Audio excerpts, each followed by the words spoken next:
Hi hello ನಮಸ್ತೆ, ನಾನು ರಾಜು ಅಷ್ಟೇ. ನೀವು ನೋಡ್ತಿದ್ದೀರಾ centre point Kannada YouTube channel.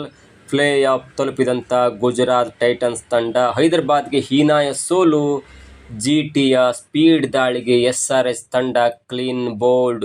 ಸತತ 5ನೆಯ ಗೆಲುವು ಸಾಧಿಸಿದಂಥ ಗಿಲ್ ಪಡೆ. ಏನಿದು ಅಪ್ಡೇಟ್ ಇವೆಲ್ಲವನ್ನು ನೋಡೋಣ. ಅದಕ್ಕಿಂತ ಮೊದಲು ಇಲ್ಲಿ ತನಕ ನಮ್ಮ ಚಾನಲ್ನ ಸಬ್ಸ್ಕ್ರೈಬ್ ಮಾಡಿಲ್ಲ ಅಂದರೆ ಈಗಲೇ ಸಬ್ಸ್ಕ್ರೈಬ್ ಮಾಡಿ, ಜೊತೆಗೆ ಕಾಮೆಂಟ್ಗಳ ಮುಖಾಂತರ ತಮ್ಮ ಅಭಿಪ್ರಾಯವನ್ನು ತಿಳಿಸಬಹುದು. ಎಸ್ ವೀಕ್ಷಕರೇ, ಇವತ್ತು ನಡೆದಂಥ IPLನ 55ನೆಯ ಪಂದ್ಯದಲ್ಲಿ ಗುಜರಾತ್ ಟೈಟನ್ಸ್ ತಂಡ ಮತ್ತು ಹೈದರಾಬಾದ್ ತಂಡಗಳು ಪರಸ್ಪರ ಮುಖಾಮುಖಿಯಾಗಿದ್ದವು.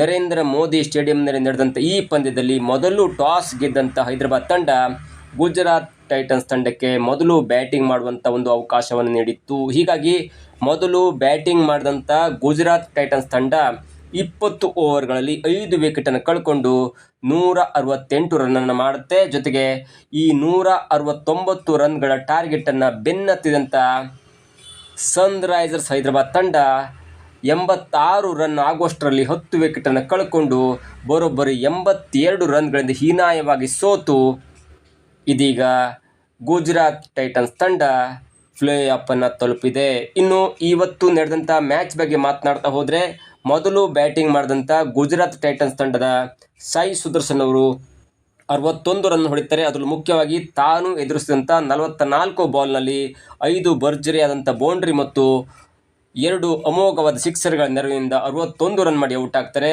ಜೊತೆಗೆ ಕ್ಯಾಪ್ಟನ್ ಗಿಲ್ 5 ರನ್ ಮಾಡಿ ಔಟ್ ಆದರೆ ಬಟ್ಲರ್ 7 ರನ್ ಮಾಡಿ ಔಟ್ ಆಗ್ತಾರೆ. ಜೊತೆಗೆ ನಿಶಾಂತ್ ಕೂಡ 22 ರನ್ ಮಾಡಿ ಔಟ್ ಆಗಿ ಸ್ವಲ್ಪ ಮಟ್ಟಿಗೆ ಹಿನ್ನಡೆಯನ್ನು ಅನುಭವಿಸ್ತಾರೆ. ಆದರೆ ಸಾಯಿ ಸುದರ್ಶನ್ ಜೊತೆ ಆಟ ಆಡಿದಂಥ ವಾಷಿಂಗ್ಟನ್ ಸುಂದರ್ ಅವರು ತಾನು ಎದುರಿಸಿದಂಥ 33 ಎಸೆತದಲ್ಲಿ 7 ಅಮೋಘವಾದಂಥ ಸೇಫ್ಟಿ ಬೌಂಡ್ರಿ ಮತ್ತು 1 ಅಮೋಘವಾದಂಥ ಸಿಕ್ಸರ್ಗಳ ನೆರವಿನಿಂದ 50 ರನ್ ಮಾಡಿ ಔಟ್ ಆಗಿ ತಂಡವನ್ನು 168 ರನ್ನನ್ನು ಮಾಡುವಲ್ಲಿ ಸಫಲರಾಗ್ತಾರೆ. ಹೀಗಾಗಿ 20 ಓವರ್ಗಳಲ್ಲಿ ಗುಜರಾತ್ ಟೈಟನ್ಸ್ ತಂಡ 5 ವಿಕೆಟನ್ನು ಕಳ್ಕೊಂಡು ಸಾಧಾರಣವಾದಂಥ 168 ರನ್ನನ್ನು ಮಾಡಿ 169 ರನ್ಗಳ ಒಂದು ಸಾಧಾರಣ ಟಾರ್ಗೆಟನ್ನು ನೀಡುತ್ತೆ. ಇನ್ನು ಹೈದರಾಬಾದ್ ತಂಡದ ಬೌಲಿಂಗ್ ವಿಷಯಕ್ಕೆ ಬರೋದಾದರೆ, ಕ್ಯಾಪ್ಟನ್ ಪ್ಯಾಟ್ ಕಮಿನ್ಸ್ ಅವರು 4 ಓವರನ್ನು ಬೌಲಿಂಗ್ ಮಾಡಿ 20 ರನ್ನನ್ನು ನೀಡಿ 1 ವಿಕೆಟನ್ನು ಪಡ್ಕೊಳ್ತಾರೆ. ಜೊತೆಗೆ ಪ್ರಫುಲ್ ಹಿಂಗಿ ಅವರು 3 ಓವರನ್ನು ಬೌಲಿಂಗ್ ಮಾಡಿ 17 ರನ್ ನೀಡಿ 2 ವಿಕೆಟನ್ನು ಪಡ್ಕೊಳ್ತಾರೆ. ಜೊತೆಗೆ ಸಕೀಬ್ ಹುಸೇನ್ ಅವರು 4 ಓವರನ್ನು ಬೌಲಿಂಗ್ ಮಾಡಿ 37 ರನ್ ನೀಡಿ 2 ವಿಕೆಟನ್ನು ಪಡ್ಕೊಳ್ತಾರೆ. ಇನ್ನು ಈ 169 ರನ್ಗಳ ಒಂದು ಟಾರ್ಗೆಟನ್ನು ಬೆನ್ನತ್ತಿದಂಥ ಹೈದರಾಬಾದ್ ತಂಡದ ಆಟ ನೋಡ್ತಾ ಇದ್ರೆ ಎಲ್ರಿಗೂ ಒಂಥರ ನಿರಾಸೆಯಾಗುತ್ತೆ. ಟ್ರಾವಿಸ್ ಹೆಡ್ ಅವರು 0 ಸುತ್ತಾರೆ, ಅಭಿಷೇಕ್ ಶರ್ಮಾ 6 ರನ್ ಮಾಡಿ ಔಟ್ ಆಗ್ತಾರೆ, ಇಶಾನ್ ಕಿಶನ್ ಅವರು 11 ರನ್ ಮಾಡಿ ಔಟ್ ಆಗ್ತಾರೆ, ರವಿಚಂದ್ರನ್ ಅವರು 9 ರನ್ ಮಾಡಿ ಔಟ್ ಆಗ್ತಾರೆ.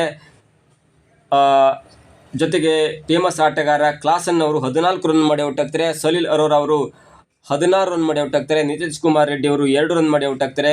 ಪ್ಯಾಟ್ ಕಮಿನ್ಸ್ ಅವರು ಹೈಯೆಸ್ಟ್ ರನ್ ಗೆಟರ್ ಇನ್ ಹೈದರಾಬಾದ್ ತಂಡ, ಅಂದರೆ ಹೈದರಾಬಾದ್ ಕಡೆಯಿಂದ ಜಾಸ್ತಿ ರನ್ ಹೊಡೆದಂಥ ಪ್ಯಾಟ್ ಕಮಿನ್ಸ್ ಅವರು 19 ರನ್ ಮಾಡಿ ಔಟ್ ಆಗ್ತಾರೆ. ಜೊತೆಗೆ 14.5 ಓವರ್ನಲ್ಲಿ 86 ರನ್ಗೆ ತನ್ನ 10 ವಿಕೆಟನ್ನು ಕಳ್ಕೊಂಡು ಹೀನಾಯವಾಗಿ ಸೋಲುತ್ತೆ. ಜೊತೆಗೆ 87 ರನ್ಗಳ ಅಂತರದಿಂದ ಹೀನಾಯವಾಗಿ ಸೋತು ಇದೀಗ ಗುಜರಾತ್ ಟೈಟನ್ಸ್ ತಂಡ ಪ್ಲೇ ಆಫ್ ತಲುಪಿದಂಥ ಮೊದಲ ತಂಡವಾಗಿ ಹೊರಹೊಮ್ಮಿದೆ. ಇದು ನಿಜಕ್ಕೂ ಕೂಡ ಜೋಶ್ನಲ್ಲಿದ್ದಂಥ ಪದೇ ಪದೇ ಮ್ಯಾಚನ್ನು ಗೆಲ್ತಿದ್ದಂಥ ಹೈದರಾಬಾದ್ ತಂಡಕ್ಕೆ ನಿಜವಾಗಿಯೂ ಕೂಡ ಒಂದು ಹೀನಾಯ ಸೋಲು ಅಂತ ಹೇಳ್ಬೋದು. ಹೀಗಾಗಿ ಗುಜರಾತ್ ಟೈಟನ್ಸ್ ತಂಡ ತಾನು ಈಗ ಸತತ 5 ಗೆಲುವನ್ನು ಸಾಧಿಸುವ ಮುಖಾಂತರ ಗಿಲ್ ಪಡೆ ಪ್ಲೇ ಆಫನ್ನು ತಲುಪಿದೆ. ಜೊತೆಗೆ 14 ಅಂಕಗಳೊಂದಿಗೆ, ಅಂದರೆ ತಾನು ಆಡಿರುವಂಥ 12 ಪಂದ್ಯದಲ್ಲಿ 8 ಪಂದ್ಯವನ್ನು ಗೆದ್ದು 4 ಪಂದ್ಯವನ್ನು ಸೋತು ಸತತ 5 ಪಂದ್ಯವನ್ನು ಗೆಲ್ಲುವ ಮುಖಾಂತರ 16 ಅಂಕಗಳೊಂದಿಗೆ ಇದೀಗ ಪ್ಲೇ ಆಫ್ ತಲುಪಿದಂಥ ಮೊದಲ ತಂಡವಾಗಿ ಹೊರಹೊಮ್ಮಿದೆ. ಇನ್ನುಳಿದಂತೆ 2 ಪಂದ್ಯದಲ್ಲಿ 1 ಪಂದ್ಯವನ್ನು ಗೆದ್ದರೂ ಕೂಡ ಟಾಪ್ 1 ಮತ್ತು ಟಾಪ್ 2ಗೆ ಹೋಗಿ ಒಂದು ಎಕ್ಸ್ಟ್ರಾ ಮ್ಯಾಚ್ ಸಿಗುವಂಥ ಎಲ್ಲ ಸಾಧ್ಯತೆ ಕೂಡ ಇದೆ. ಇನ್ನು ಈ ಹೈದರಾಬಾದ್ ತಂಡವನ್ನು 86 ರನ್ಗೆ ಕಟ್ಟಿ ಹಾಕುವಲ್ಲಿ ಪ್ರಮುಖ ಪಾತ್ರವನ್ನು ವಹಿಸಿದಂಥದ್ದು. ಜೊತೆಗೆ ಈ ಮ್ಯಾನೇಜ್ಮೆಂಟ್ ತಂಡಕ್ಕೆ, ಅಂದರೆ ಗುಜರಾತ್ ತಂಡದ ಮ್ಯಾನೇಜ್ಮೆಂಟ್ ತಂಡಕ್ಕೆ ಒಂದು ಸೆಲೆಕ್ಟನ್ನು ಹೊಡಲೇಬೇಕು. ಒಂದೇ ಒಂದು ಪಂದ್ಯದಲ್ಲಿ 4 ಜನ ಸ್ಪೀಡ್ ಬಾಲರ್ಗಳನ್ನ ಆಡಿಸಂಥ ಖ್ಯಾತಿ ಇದೀಗ ಗುಜರಾತ್ ತಂಡಕ್ಕೆ ಸಲ್ಲತ್ತೆ. ಸಿರಾಜ್ ಆಡ್ತಾರೆ, ರಬಡ ಆಡ್ತಾರೆ, ಹೋಲ್ಡರ್ ಆಡ್ತಾರೆ ಮತ್ತು ಪ್ರಸಿದ್ಧ ಕೃಷ್ಣ ಕೂಡ ಆಡ್ತಾರೆ. ನಾನು ಬೌಲಿಂಗ್ನಲ್ಲಿ ಯಾರು ಎಷ್ಟು ವಿಕೆಟನ್ನು ಪಡ್ಕೊಂಡ್ರು ಅನ್ನೋದನ್ನು ನೋಡ್ತಾ ಇದ್ದರೆ, ಸಿರಾಜ್ ಅವರು ತಾನು ಹಾಕಿದಂಥ ಮೊದಲ ಓವರ್ನಲ್ಲಿ 1 ವಿಕೆಟ್ ಪಡ್ಕೊಂಡು ಅದನ್ನು ಮೇಡನ್ ಮಾಡ್ತಾರೆ. ಹಾಗಾಗಿ ಸಿರಾಜ್ ಅವರು 3 ಓವರನ್ನು ಬೌಲಿಂಗ್ ಮಾಡಿ 1 ಮೇಡನ್ ಜೊತೆಗೆ 11 ರನ್ ನೀಡಿ 1 ವಿಕೆಟನ್ನು ಪಡ್ಕೋತಾರೆ. ಜೊತೆಗೆ ರಬಾಡ 4 ಓವರನ್ನು ಬೌಲಿಂಗ್ ಮಾಡಿ 28 ರನ್ ನೀಡಿ 3 ವಿಕೆಟನ್ನು ಪಡ್ಕೊಳ್ತಾರೆ. ಜೊತೆಗೆ ಈಗ 4-5 ಪಂದ್ಯದಲ್ಲಿ ಪದೇ ಪದೇ ಮ್ಯಾನ್ ಆಫ್ ದಿ ಮ್ಯಾಚನ್ನು ಪಡ್ಕೊಳ್ತಿರುವಂಥ ಜೇಸನ್ ಹೋಲ್ಡರ್ ಅವರು 4 ಓವರನ್ನು ಬೌಲಿಂಗ್ ಮಾಡ್ತಾರೆ, 20 ರನ್ ನೀಡಿ ಬರೋಬ್ಬರಿ 3 ವಿಕೆಟನ್ನು ಪಡ್ಕೊಳ್ತಾರೆ.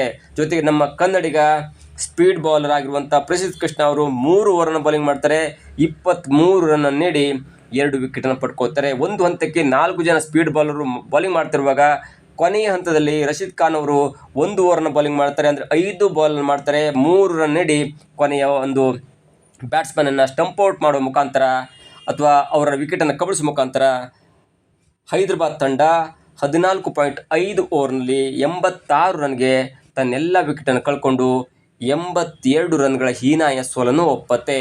ಜೊತೆಗೆ ಈಗ ನಾವು ಪಾಯಿಂಟ್ಸ್ ಟೇಬಲನ್ನು ಗಮನಿಸ್ತಾ ಹೋದರೆ ಗುಜರಾತ್ ಟೈಟನ್ಸ್ ತಂಡ ಸತತ 5 ಮ್ಯಾಚನ್ನು ಗೆಲ್ಲುವ ಮುಖಾಂತರ ಇದೀಗ ಪ್ಲೇ ಆಫ್ ತಲುಪಿದಂಥ ಮೊದಲ ತಂಡವಾಗಿ ಹೊರಹೊಮ್ಮಿದೆ. 2ನೇ ಸ್ಥಾನದಲ್ಲಿ ನಮ್ಮ RCB ಇದೆ 14 ಪಾಯಿಂಟ್ನೊಂದಿಗೆ 2ನೇ ಸ್ಥಾನದಲ್ಲಿದ್ದರೆ, 3ನೇ ಸ್ಥಾನದಲ್ಲಿ ಹೈದರಾಬಾದ್ ತಂಡ ಕೂಡ ಇದೆ. ಹೀಗಾಗಿ ಮುಂದಿನ ಪಂದ್ಯದಲ್ಲಿ ಯಾರು ಪ್ಲೇ ಆಫನ್ನು ತಲುಪೋದು ಎಲ್ಲವೂ ಕೂಡ ಕಾದು ನೋಡಬೇಕಾಗಿದೆ. ಇದಾಗುತ್ತೆ ಇವತ್ತಿನ ವಿಶೇಷ. ನೋಡ್ತಾ ಇರಿ centre point Kannada YouTube channel.